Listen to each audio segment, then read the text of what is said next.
देखिए, पार्टी ने बहुत ही उचित निर्णय लिया है। ललन सिंह जी एक अनुभवी नेता हैं और पार्टी की स्थापना के समय से लगातार एक आध साल को छोड़ दिया जाए तो पार्टी के साथ रहे हैं। नीतीश कुमार जी के बहुत करीब हैं, मेहनती हैं। उनके नेतृत्व में बिहार में पार्टी पहले चल भी चुकी है, प्रदेश के अध्यक्ष रह चुके हैं। तो हर तरह से उनका जो अनुभव है उसका लाभ पार्टी को मिलेगा।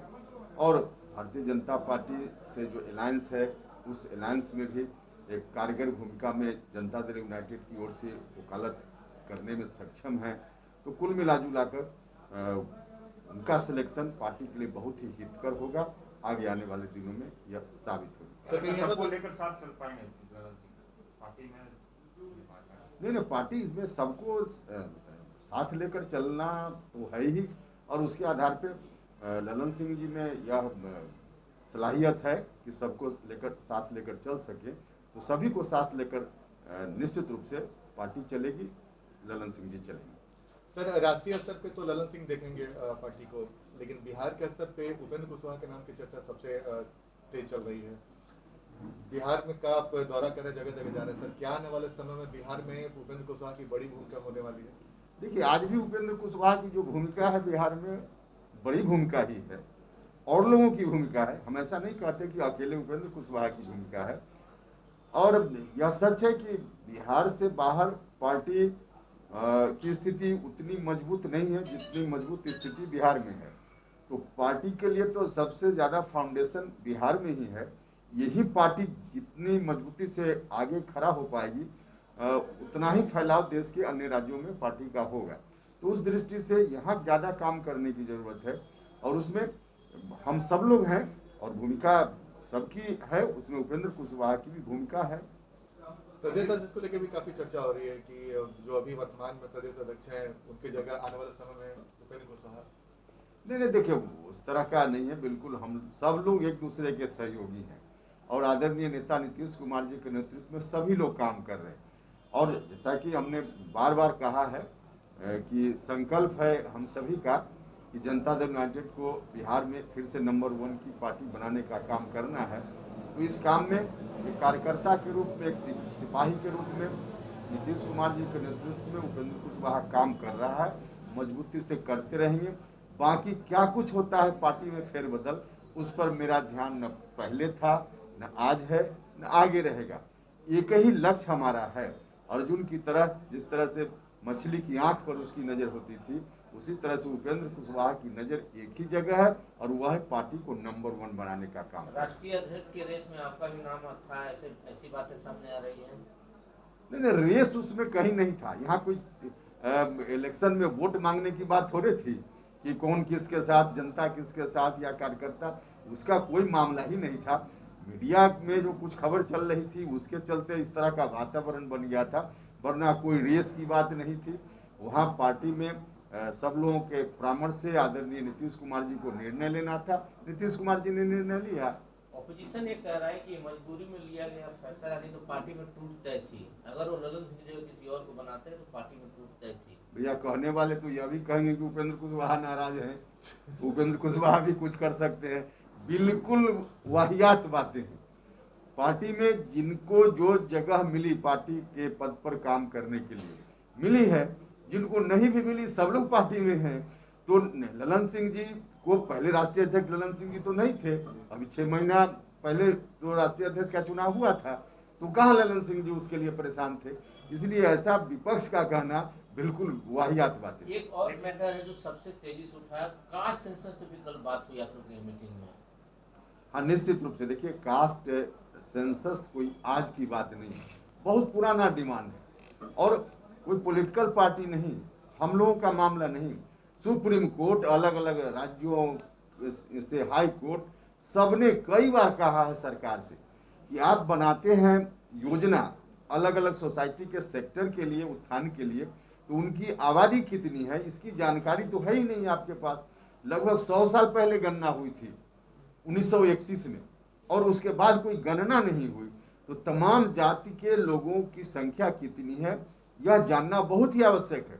और यह बात पार्लियामेंट ने भी कई बार स्वीकार किया और बिहार विधानमंडल ने तो यहाँ से प्रस्ताव पारित करके कई बार भेजा है।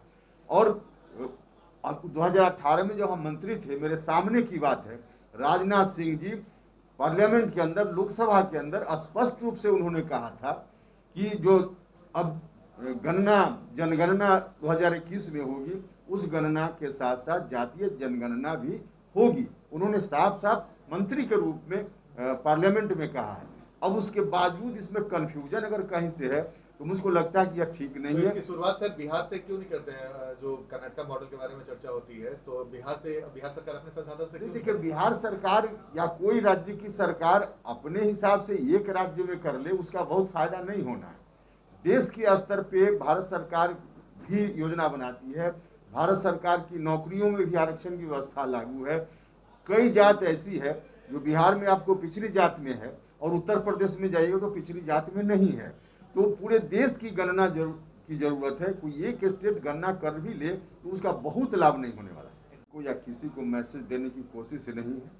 पुरानी सोच है हमारी पार्टी की और नीतीश कुमार जी, और वह सोच अपनी जगह पूर्णतः दुरुस्त है। जनसंख्या वृद्धि पर रोक आवश्यक है, इससे कोई इनकार नहीं कर रहा है। जिस तरह से जनसंख्या बढ़ रही है उसको रोकना जरूरी है, लेकिन जबरदस्ती करके आप रोकना चाहिएगा तो यह काम नहीं संभव है। लोगों के बीच जागृति पैदा करके, महिलाओं को प्रशिक्षित शिक्षित करके इस तरह से योजना बनानी पड़ेगी, तब जाकर जनसंख्या वृद्धि पर रोक लगेगी। यही बात कल बैठक में भी कही। सर, आपके बारे में ये कहा जाता है कि आप जब भी कहीं दौरे पे जा रहे हैं और आपका जो बयान आ रहा है वो बीजेपी के खिलाफ एक तरीके से दिख रहा है, तो ये कोई खास वजह है क्या कि उपेंद्र कुशवाहा का बयान? मेरा कौन सा बयान भारतीय जनता पार्टी के खिलाफ है? कई बार जातीय जनगणना की बात, जातीय जनगणना की बात पार्टी की बात है, जनसंख्या नियंत्रण भी पार्टी की बात है। इसमें भारतीय जनता पार्टी के खिलाफ जानबूझ के उपेंद्र कुशवाहा कोई बोल रहा, कोई एक भी तो उस तरह का उदाहरण हमको मिले। हाँ, पार्टी का जो बिल्कुल कोर्स पार्टी की सोच है, उस सोच को हम उजागर करते हैं।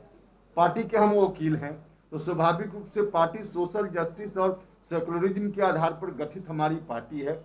सेकुलरिज्म से कभी हम समझौता नहीं कर सकते हैं, सोशल जस्टिस से हम कभी समझौता नहीं कर सकते हैं। इन बातों की चर्चा हम करेंगे, लोगों के बीच जाएंगे।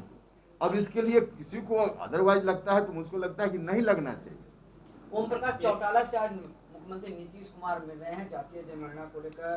तेजस्वी यादव ने नीतीश कुमार से मुलाकात की थी, तो क्या लग रहा है कि देश में जो है नीतीश कुमार जातीय जनगणना को लेकर नेतृत्व करेंगे और प्रधानमंत्री से जब मिलेंगे और जातीय जनगणना के लिए ओके करवाएंगे? देखिए, देश के स्तर पे आज एक माहौल बनाने की जरूरत है जातीय जनगणना को लेकर, क्योंकि 2021 अभी हर 10 साल पर सेंसस देश में होता है। 2021 में होना है, कोरोना के चलते थोड़ा विलम्ब हो सकता है।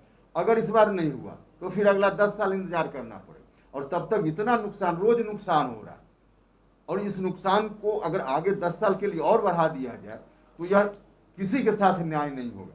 इसलिए जरूरत इस बात की है कि इस बार किसी भी तरह से देश में माहौल बना करके, देश में हर तरह से लोगों को जागरूक करके, और भारत सरकार को इस बात के लिए प्रेरित किया जाए कि जातीय जनगणना जो खुद ही उन्होंने कहा है एक समय पे, उसको कराना चाहिए, कराना है, कराएं। यह बात कहने की जरूरत है, और इसमें नीतीश कुमार जी का रोल, बहुत बड़ा रोल देश भर में हो सकता है। तो देश भर में नीतीश कुमार का रोल हो सकता है, तो ये नहीं लगता है कि बीजेपी से फिर खटपट हो जाए? क्यों बीजेपी से खटपट? हमने देखिए पहले भी कहा, भारतीय जनता पार्टी अलग पार्टी है, जनता दल यूनाइटेड अलग पार्टी है। कई मुद्दों पर उनकी राय अलग हो सकती है, हमारी राय अलग हो सकती है। तो इस तरह के मुद्दों पर हमारी राय उनकी राय में है, अलग अलग हम लोग हैं, इसमें कहाँ कोई तो जोड़ा है। बीजेपी के नेता कहते हैं सर कि सामाजिक ताना बाना छिन्न भिन्न हो जाएगा अगर जातिगत जनगणना होती है, तो आखिर इस तरह की बातें क्यों कर रहे हो?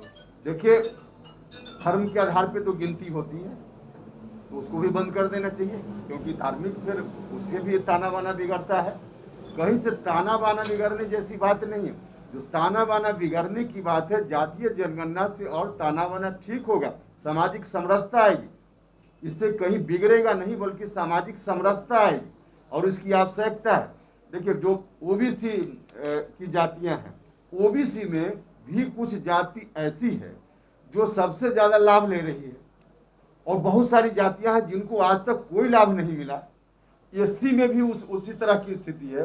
देश के स्तर पर आकलन है कि एससी में भी कुछ जात ऐसी है जिनको आरक्षण से लेकर बाकी जो लाभ भी सरकार दे रही है, या ओबीसी में भी कुछ लोग ले रहे हैं, बाकी लोगों को नहीं मिल रहा है इसका लाभ। आखिर कब लाभ मिलेगा और उनको लाभ मिले, इसके जरूरी है कि उनकी संख्या कितनी है, इनकी संख्या कितनी है, सबकी संख्या अलग अलग कितनी है, इसकी गणना बहुत आवश्यक है। क्या पार्टी उत्तर प्रदेश चुनाव की तैयारी कर रही है? क्या आप लोग लड़ेंगे वहाँ? हाँ, निश्चित रूप से कल की बैठक में इस बात पर भी चर्चा हुई कि जहाँ जहाँ चुनाव हो रहा है इंक्लूडिंग उत्तर प्रदेश, वहाँ पार्टी तैयारी कर ही रही है और हम चुनाव लड़ेंगे।